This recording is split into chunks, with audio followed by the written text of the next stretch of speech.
i-share sa inyo na mayroon pong ilang ka-Golden Heart natin ang nagtungo sa ating opisina sa Central Office at idinulog ang kanilang mga concerns. Kaya naman, para sa kaalaman ng publiko, ating yang sasagutin dito mismo sa ating programa.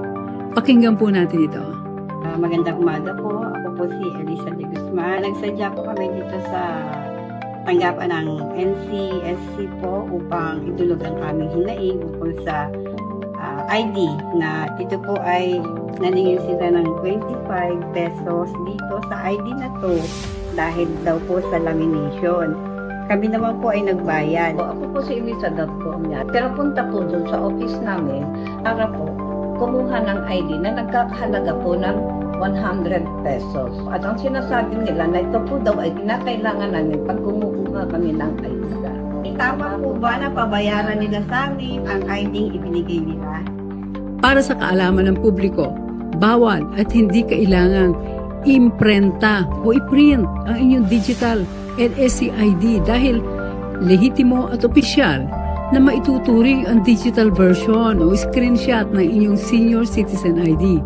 Sapat na po ang pagpapakita ng screenshot para sa pagkuha ng anumang benepisyo o serbisyo para sa mga senior citizens.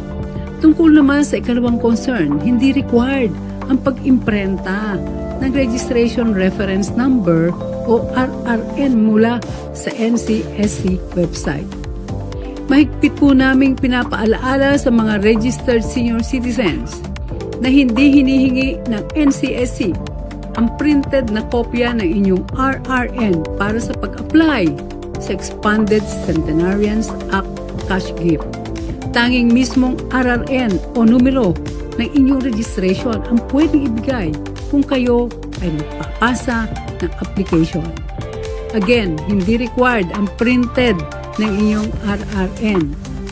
Kung kaya naman mahigpit na ipinagbabawal ang paniningil para sa nasabing pag-imprenta at pag-laminate ng digital NSC ID o RRN.